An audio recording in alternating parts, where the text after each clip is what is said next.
कहानी की शुरुआत होती है कुछ दोस्तों से जो रात को मजे से पार्टी कर रहे होते हैं, लेकिन उनमें से एक लड़की बिल्कुल चुपचाप उदास बैठी होती है। जब सभी फ्रेंड्स उस लड़की को देखते हैं तो वो सब उसे पूछते हैं कि आखिर क्या वजह है, तुम इतनी उदास क्यों हो। वो बताती है कि मार्केट में एक नया ऐप लॉन्च हुआ है जो डाउनलोड करने वाले को उसकी डेथ कब होगी उसका एग्जैक्ट टाइम बता सकता है। वो लड़की बताती है कि मैं इसलिए उदास हूँ क्योंकि आज सुबह मैंने भी इस ऐप को डाउनलोड किया है और जब मैंने इस ऐप को ओपन किया तो उसने बताया कि मेरी मौत आज से ठीक 15 दिन बाद होने वाली है। ये सुनकर सभी दोस्त उस लड़की पर हंसने लगते हैं और मजाक मजाक में ये सभी उस ऐप को डाउनलोड कर लेते हैं। ये लोग शर्त लगाते हैं कि ऐप के मुताबिक जो सबसे जल्दी मरने वाला होगा उसे टेबल पर रखी सारी ड्रिंक्स अकेले खत्म करनी पड़ेगी। ऐप डाउनलोड करने से पहले सभी को एक यूजर एग्रीमेंट यानी टर्म्स कंडीशंस दिखती है और मेरी तरह ये लोग भी उसे बिना पढ़े एक्सेप्ट कर लेते हैं। उसके बाद सभी को अपनी लाइफ का काउंटडाउन दिखने लगता है। अब सब बारी बारी अपनी जिंदगी का बचा हुआ टाइम सभी को दिखाने लगते हैं। कोई 20 साल जीने वाला था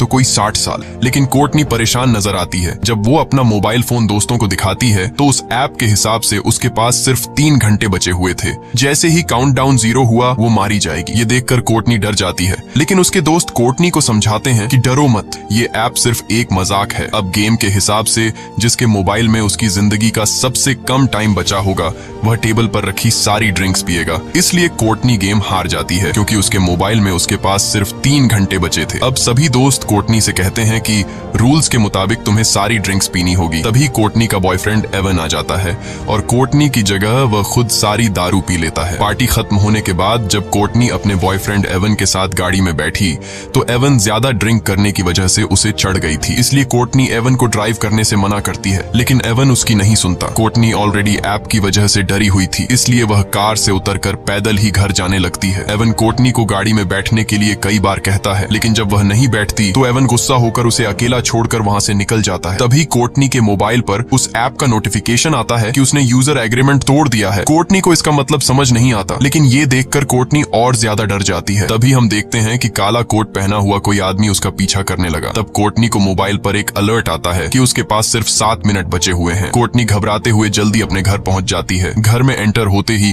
उसके कानों में अजीब सी आवाजें आने लगी और ऐप का अलर्ट भी लगातार बजता रहता है, जिससे तंग होकर वह मोबाइल को ऑफ कर लेती है। लेकिन फोन अपने आप ऑन हो गया और फिर से काउंटिंग शुरू हुई। आखिर में कोई अनजान चीज कोर्टनी को ऊपर खींच लेती है और ठीक काउंटडाउन खत्म होते ही नीचे गिरने से कोर्टनी की मौत हो जाती है। यहाँ हमें पता चलता है कि ये ऐप कोई मजाक नहीं बल्कि सच में इंसान की जिंदगी का बचा हुआ टाइम बताता है। वहीं दूसरी तरफ हम देखते हैं कि कोर्टनी का बॉयफ्रेंड एवन ने अपनी कार ठोक दी है। एवन की जान तो बच गई, पर जिस सीट पर कोर्टनी बैठने वाली थी उसमें एक पेड़ की एक बड़ी लकड़ी घुस गई थी। यानी असल में कोर्टनी की डेथ इस तरह होने वाली थी। उसके बाद हम हॉस्पिटल में क्विन नाम की एक नर्स को देखते हैं जो ट्रॉली लेकर एक पेशेंट के रूम में जाती है। वह देखती है कि पेशेंट बिना नाश्ता किए रूम से बाहर निकल गया है। क्विन जानती है कि इस वक्त वो मरीज कहाँ पर होगा, इसलिए वो सीधा उसके पास जाती है। यहाँ हम देखते हैं कि वो मरीज कोई और नहीं बल्कि कोर्टनी का बॉयफ्रेंड एवन है। एवन बहुत ज्यादा घबराया हुआ होता है। वो क्विन को काउंटडाउन ऐप के बारे में सब कुछ बता देता है कि कैसे उसकी गर्लफ्रेंड ने ये डाउनलोड किया था और ठीक उसी टाइम उसकी मौत हुई जो टाइम इस ऐप ने बताया था। क्विन एवन को समझाती है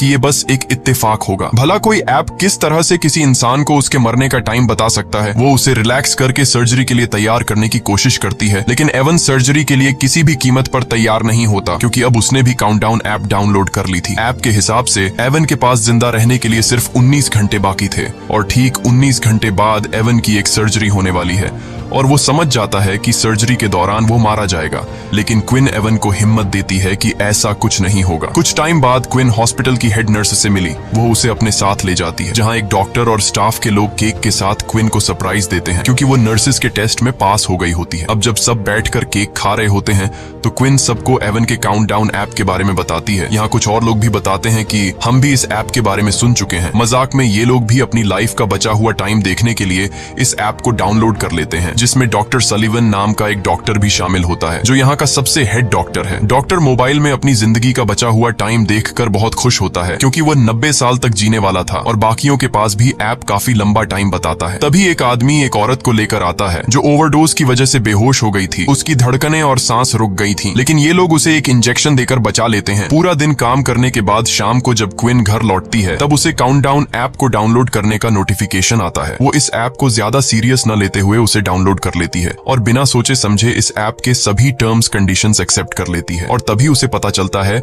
कि उसकी जिंदगी के सिर्फ 2 ही दिन बचे हैं। ये देखकर उसे कुछ अजीब लगता है, लेकिन क्विन इसे नजरअंदाज करके घर पहुंच जाती है। क्विन की फैमिली में उसके पिता और उसकी छोटी बहन जॉर्डन होती है, जबकि क्विन की मॉम 1 साल पहले कार एक्सीडेंट में मारी गई। अगले दिन हॉस्पिटल में एवन को दिखाया जाता है, जो बहुत ही ज्यादा घबराया हुआ होता है क्योंकि उसके मोबाइल पर उसकी लाइफ का टाइम धीरे धीरे कम होता जा रहा था और अब बस उसकी जिंदगी के कुछ ही मिनट बचे थे। वह सर्जरी कराने की बजाय हॉस्पिटल से भागने का डिसाइड करता है। जैसे ही वह भागने लगता है तभी उसके मोबाइल पर नोटिफिकेशन आता है जिसमें बताया जाता है कि उसने यूजर एग्रीमेंट तोड़ दिया। यहाँ हमें पता चलता है कि जब कोई इस ऐप के जरिए अपने लाइफ के बचे हुए टाइम को देख लेता है तब वह अपनी मौत को टाल नहीं सकता। जिस तरह से कुछ दिन पहले एवन की गर्लफ्रेंड कोर्टनी ने कार से उतरकर पैदल जाकर अपनी मौत को टालने की कोशिश की थी, तब उसने यूजर एग्रीमेंट तोड़ दिया था और वो मारी गई। अब इसी तरह से एवन भी सर्जरी न करवाकर अपनी मौत को टालने की कोशिश कर रहा है। अब ये खुद को बचा पाएगा या नहीं, चलिए जानते हैं। एवन जैसे ही आगे बढ़ने लगा तभी एवन को शीशे में पीछे से काला साया नजर आता है, लेकिन जैसे ही एवन पीछे मुड़कर देखता है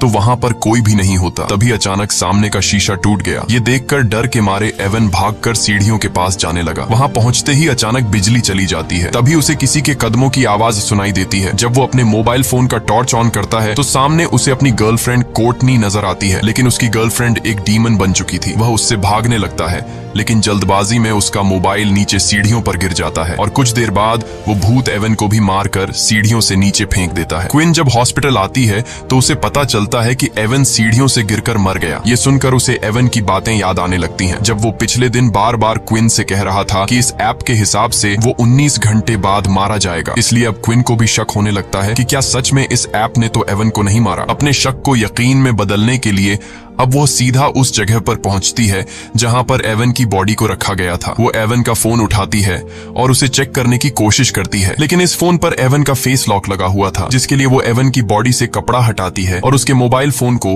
उसके फेस के सामने लाकर स्कैन करती है, जिससे मोबाइल का लॉक खुल जाता है और वो देखती है कि इस ऐप का काउंटडाउन 0 पर पहुंच चुका है। अब क्विन को भी पूरा यकीन हो जाता है कि ये ऐप मजाक नहीं बल्कि रियल है। जैसे ही उसका ध्यान मोबाइल से हटकर एवन के फेस पर पड़ता है तो एवन का सर अपने आप मुड़कर उसकी तरफ देखने लगता है। वो घबराकर जल्दी से उस लाश को वापस फ्रीजर में रख देती है। अब क्विन को डर लगने लगा कि कहीं ये सब उसके साथ भी तो नहीं होगा, क्योंकि ऐप के मुताबिक अब उसके पास सिर्फ 1 दिन ही बचा था और कल वो अपने पिता के साथ अपनी माँ की कब्र पर जाने वाली थी, जिससे वो समझ जाती है कि रास्ते में जरूर उनका कोई एक्सीडेंट होगा जिसमें क्विन मारी जाएगी। इसलिए क्विन अपनी मौत को टालते हुए अपने डैड को कॉल करती है और कल के दिन कब्रिस्तान जाने का प्लान कैंसिल करती है। तभी क्विन के मोबाइल फोन पर एक नोटिफिकेशन आता है कि उसने यूजर एग्रीमेंट तोड़ दिया है। ये देखकर वो बहुत ज्यादा परेशान हो जाती है। तभी डॉक्टर सलिवन उसे रूम में बुलाकर पेशेंट की हेल्प करने को कहता है, लेकिन यहाँ डॉक्टर के इरादे कुछ और ही थे।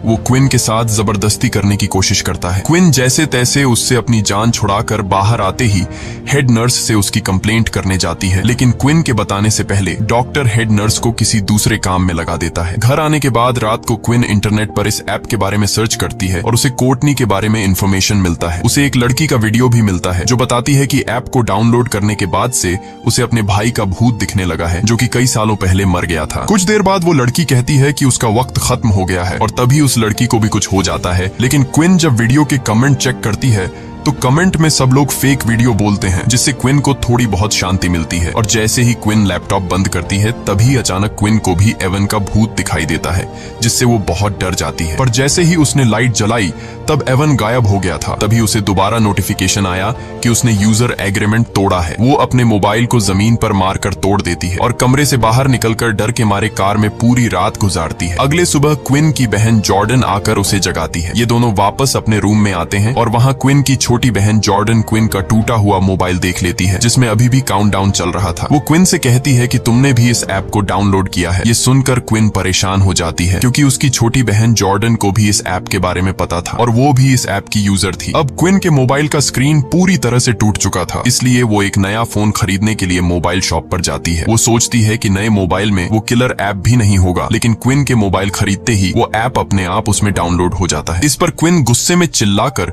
उस शॉपकीपर से इस ऐप के बारे में पूछती है, लेकिन उसे भी इसके बारे में कुछ नहीं पता था। वो दुकानदार उससे डिलीट करने की कोशिश करता है, पर इस ऐप को डिलीट करने का ऑप्शन ही नहीं था। जिसके बाद क्विन गुस्से से उस दुकानदार से अपना मोबाइल लेकर वहां से चली जाती है। क्विन की बातें सुनकर मैट नाम का लड़का उस दुकानदार के पास आता है। वह भी दुकानदार से इस ऐप के बारे में पूछता है। दूसरी तरफ क्विन घर वापस जाने के लिए अपनी गाड़ी में बैठ जाती है, लेकिन जैसे ही उसने सामने लगे शीशे में देखा तो उसकी गाड़ी के पीछे काले कपड़े पहने एक आदमी खड़ा था। जैसे ही उसने पीछे मुड़कर देखा तो वो गायब हो गया। तभी अचानक किसी अजीब क्रीचर के हाथों ने उसका मुंह ढक दिया, जिससे उसकी गाड़ी तेजी से रिवर्स जाने लगती है और पीछे खड़ी गाड़ी से टकराने से बच जाती है। तभी दूसरी गाड़ी का आदमी गुस्से में बाहर निकलकर क्विन पर चीखने लगता है, लेकिन तभी वही दुकान का कस्टमर मैट बाहर आकर सारी सिचुएशन संभाल लेता है। वह क्विन को बताता है कि मैंने भी इस ऐप को डाउनलोड किया है और मैं तुमसे भी पहले मरने वाला हूँ। अब दोनों एक बार में बैठकर ऐप के बारे में बात करने लगते हैं। मेट क्विन से कहता है कि जब तुमने इस ऐप को डाउनलोड किया था तब तुमने यूजर एग्रीमेंट पढ़ा था, जिस पर क्विन जवाब देती है, नहीं,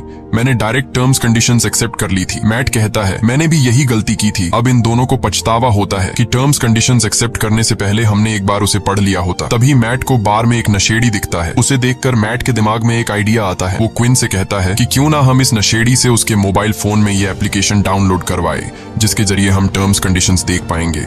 जिसके बाद ये दोनों उस नशेड़ी के पास जाते हैं, जो कि वो नशेड़ी इधर उधर की बातें कर रहा था। तो ये दोनों उसे भी ऐप को डाउनलोड करने के लिए उकसाते हैं, जिसके बाद वो नशेड़ी मान जाता है जब वो काउंटडाउन ऐप को डाउनलोड कर लेता है। और जैसे ही टर्म्स कंडीशंस वाली जगह पर पहुंचता है तो क्विन उससे मोबाइल लेकर अच्छी तरह से पढ़ने लगती है। और अब जाकर उन्हें एक रूल के बारे में पता चलता है कि ऐप में अपनी मौत का समय देखने के बाद यूजर अपनी मौत को टालने की कोशिश नहीं कर सकता। इन दोनों ने ही अपनी ट्रिप कैंसिल करके ये एग्रीमेंट तोड़ दिया था। ये सब सुनने के बाद भी वो पागल नशेड़ी उन टर्म्स कंडीशंस को एक्सेप्ट कर लेता है। लकीली उस नशेड़ी को पता चलता है कि वो और 40 साल जिएगा। तब क्विन को याद आता है कि जिस हॉस्पिटल में मैं काम करती हूँ उस हॉस्पिटल में एक पादरी है, शायद वो हमें इस हालात से निकलने का कोई रास्ता बता सके। इसके बाद क्विन और मैट हॉस्पिटल जाते हैं और पादरी को डीमन की सारी कहानी समझाते हैं। पादरी कहता है कि वो डीमंस पर यकीन नहीं रखता, इसलिए वो उन्हें एक दूसरे पादरी का एड्रेस देता है जो कि डीमंस के मामलों में एक्सपर्ट है। जाने से पहले हेड नर्स क्विन को एक मीटिंग में ले जाती है, जहां डॉक्टर सलिवन उल्टा क्विन पर इल्जाम लगा देता है कि उसने क्विन को नहीं बल्कि क्विन ने उसे हरास किया था। लेकिन जब क्विन सफाई पेश करने लगती है तब मीटिंग का हेड क्विन की कोई बात नहीं सुनता और क्विन को जॉब से निकाल देता है। क्विन को अब जॉब की कोई परवाह नहीं थी, क्योंकि अब बात उसकी जान पर बनी थी। इसके बाद ये दोनों एक चर्च में पहुंचते हैं, जहां ये दोनों एक आदमी को ढूंढते हैं जिसके बारे में उन्हें पादरी ने बताया था। और आखिरकार ये दोनों उस फादर तक पहुंच जाते हैं और फादर को इस ऐप के बारे में सब कुछ बता देते हैं। उनकी बातें सुनकर फादर उन्हें बाइबल में लिखी एक कहानी सुनाता है। कहानी में लिखा हुआ होता है, कहीं 100 साल पहले एक राजकुमार हुआ करता था जिसे युद्ध लड़ने जाना था। ये राजकुमार डरा हुआ था कि कहीं वो इस युद्ध में मारा न जाए।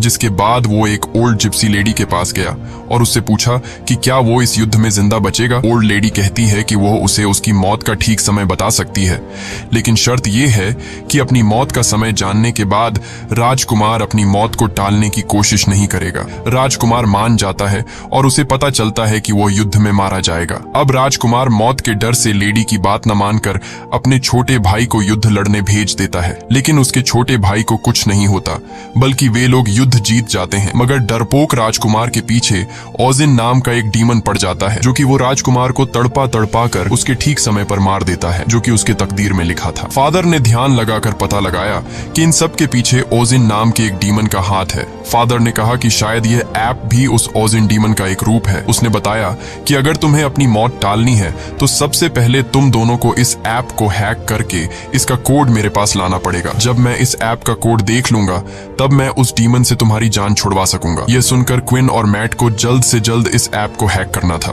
क्योंकि अब उनके पास बहुत ही कम टाइम बचा हुआ था। ये दोनों उस मोबाइल शॉपकीपर के पास आते हैं और उसे इस ऐप को हैक करने की रिक्वेस्ट करते हैं। शॉपकीपर इस काम के लिए तैयार नहीं था, लेकिन जब क्विन उसे पैसे देती है तो वह मान जाता है। कई घंटों की मेहनत के बाद फाइनली वो इस ऐप को हैक करके उसका कोड निकाल लेता है। क्विन जल्दी से उस कोड का फोटो लेती है ताकि फादर को दिखा सके। यहाँ ये लोग देखते हैं कि इस ऐप के लाखों यूजर्स हैं, जिसमें अचानक शॉपकीपर भी अपना नाम डेरेक भी देख लेता है। वो अपने कोड के साथ छेड़छाड़ करके खुद की उम्र 100 साल से भी ज्यादा कर लेता है और यह आइडिया सच में काम कर रहा था। अब डेरेक के पास इस ऐप का फुल एक्सेस था, वो जितना चाहे किसी का भी उम्र बढ़ा सकता था।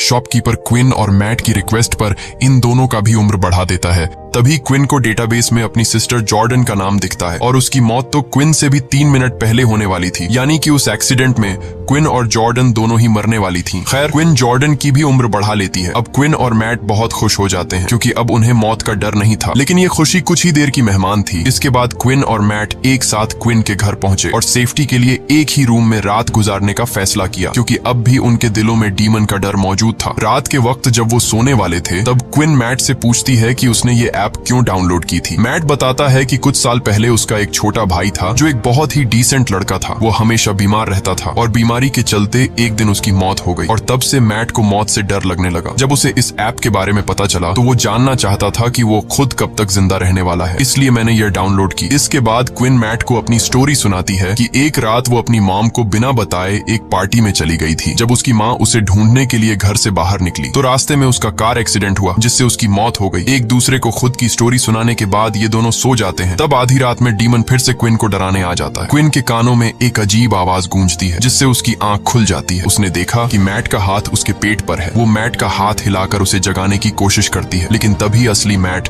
दरवाजा खोलकर अंदर आया। असल में क्विन के पेट पर किसी और का नहीं बल्कि डीमन का हाथ था। यहाँ डीमन क्विन पर हमला करता है, लेकिन मैट हिम्मत दिखाते हुए उसका कंबल छीन लेता है जिससे डीमन भाग जाता है। और यहाँ उन्हें पता चलता है कि उनका ऐप को हैक करने से कोई फायदा नहीं हुआ क्योंकि उनका काउंटडाउन वापस अपने वक्त पर आ गया है। अब क्विन को अपनी छोटी बहन जॉर्डन की फिक्र होने लगी। उधर जॉर्डन को भी डीमन डराना शुरू कर देता है, लेकिन इससे पहले कि जॉर्डन को कुछ हो जाता तभी क्विन उसे लेने पहुंच जाती है। जॉर्डन बहुत ज्यादा डरी हुई थी। अब तीनों एक साथ मिलकर फादर जॉन के पास जाते हैं। क्विन उसे बताती है कि ऐप को हैक करने का प्लान नाकाम हुआ, अब भी डीमन हमारा पीछा कर रहा है। इसके बाद उन्होंने ऐप को हैक करने वाला कोड फादर को बताया। फादर कोड को अच्छी तरह से पढ़ने के बाद समझ जाता है कि जो भी यूजर एग्रीमेंट तोड़ता है उस पर ओजिन का श्राप यानी कर्स लग जाता है, जो कि फादर के हिसाब से एक अच्छी बात है क्योंकि कर्स को तोड़ा जा सकता है। अब फादर ने डीमन को उसी के खेल में फंसाने का प्लान बनाया।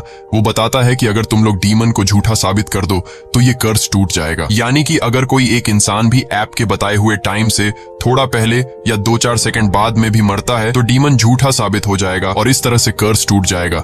इसके बाद ये चारों बेसमेंट में पहुंच जाते हैं और वहां एक तंत्र मंत्र वाला सर्कल बनाते हैं। अब मैट के पास कुछ ही मिनट बचे थे और लाइट ब्लिंक होने लगता है। इसका मतलब था कि डीमन मैट को लेने आ गया है। फादर इन तीनों को जल्दी से सर्कल के अंदर खड़ा रहने को कहता है और बताता है कि जब तक हम लोग इस घेरे के अंदर हैं तब तक कोई भी शैतानी ताकत या डीमन उन्हें छू नहीं सकता है, लेकिन गलती से भी इस दायरे से बाहर निकलने की कोशिश मत करना, नहीं तो मारे जाओगे। कुछ देर बाद डीमन उनके सामने आ जाता है, लेकिन वो सर्कल के अंदर नहीं आ पाता। तभी अचानक मैट को उसका मरा हुआ भाई दिखता है, लेकिन ये असल में मैट का भाई नहीं बल्कि डीमन ने मैट के भाई का रूप लेकर मैट को बाहर निकालने के लिए धोखा दे रहा था, जिसे देखकर मैट इमोशनल होकर जैसे ही सर्कल से बाहर कदम रखता है तब डीमन मैट के पैर को पकड़कर उसे खींच कर ले जाता है। यह देखकर क्विन भी उसके पीछे भागती है। जब उसने बाहर आकर देखा तो मैट तो एकदम सही सलामत रोड पर खड़ा हुआ था, लेकिन तभी एक तेज रफ्तार गाड़ी ने आकर मैट को टक्कर मारकर कुचल दिया और मैट की मौत के साथ उसके मोबाइल का काउंटडाउन भी 0 हो गया। मैट की मौत को अपनी आंखों से देखकर क्विन को बहुत बुरा लगता है और अब अगला नंबर जॉर्डन का था, लेकिन क्विन देखती है कि बाहर निकलते टाइम जॉर्डन बुरी तरह से जख्मी हो गई है, इसलिए वो उसका इलाज करने के लिए जॉर्डन को अपने ही हॉस्पिटल ले आती है। इसी दौरान क्विन के साथ काम करने वाली एक नर्स ने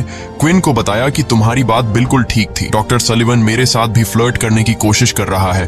तभी क्विन की नजर कमीने डॉक्टर सलिवन पर पड़ती है। डॉक्टर सलिवन को देखकर क्विन को एक आइडिया आता है। वो जानती थी कि ये कमीना डॉक्टर 90 साल तक जीने वाला है। अगर क्विन इस डॉक्टर को अभी मार दे तो डीमन का कर्स टूट जाएगा और इन दोनों बहनों की जान बच जाएगी। अब इस प्लान को कामयाब करने के लिए क्विन डॉक्टर के ऑफिस जाती है। वो उसे कहती है कि मुझे अपनी जॉब वापस चाहिए और उसके लिए मैं कुछ भी करने को तैयार हूँ। क्विन उसे कहती है कि मैं तुम्हारा हॉस्पिटल के पीछे सुनसान एरिया में इंतजार कर रही हूँ। डॉक्टर तड़प के मारे कुछ सोच नहीं पाता और क्विन की चाल में फंसते हुए उस सुनसान जगह पर पहुंच जाता है। यहाँ क्विन हाथ में एक लोहे का सरिया लिए हुए चुप कर खड़ी थी। मौका मिलते ही क्विन ने डॉक्टर पर सरी से हमला कर दिया, जिससे वह जख्मी होकर जमीन पर गिर गया। क्विन पहले से अपने साथ मॉर्फिन का इंजेक्शन भी लाई थी और जैसे ही वह इंजेक्शन डॉक्टर को लगाने वाली थी तभी डीमन ने वहां आकर डॉक्टर को खींचकर बचा बचा लिया और डॉक्टर वहाँ से भाग निकलता है। खैर अब जॉर्डन के मरने का वक्त हो गया था, उसके पास सिर्फ 2 ही मिनट बचे थे। डीमन उसे मारने पहुंच जाता है। वो डीमन से छुपकर खुद को बचाने की कोशिश करती है, पर ऐप उसकी छिपने की जगह बता देती है और डीमन जॉर्डन को पकड़ लेता है। लेकिन तभी क्विन डीमन के सामने आकर वो इंजेक्शन खुद में लगाने लगती है, जिससे कम से कम उसकी बहन की जान बच जाए। अब डीमन क्विन की मदर का रूप लेकर उसे बहकाने की कोशिश करता है। अपनी मदर को देखकर क्विन इमोशनल तो हो जाती है, पर जल्द ही उसे समझ आ जाता है कि यह डीमन का एक चाल है और वो मॉर्फिन इंजेक्शन खुद में इंजेक्ट कर लेती है। इस तरह से क्विन अपने वक्त से पहले मर जाती है और ओजिन झूठा साबित हो जाता है। तब ओजिन यानी डीमन धुआं बनकर हवा में उड़ जाता है और क्विन का प्लान कामयाब हो जाता है, जिससे जॉर्डन की जान बच जाती है। जॉर्डन अब क्विन के पास आकर रोने लगती है और तभी देखती है कि उसके बाजू पर एक मेडिसिन का नाम लिखा हुआ है और वह क्विन के हाथ में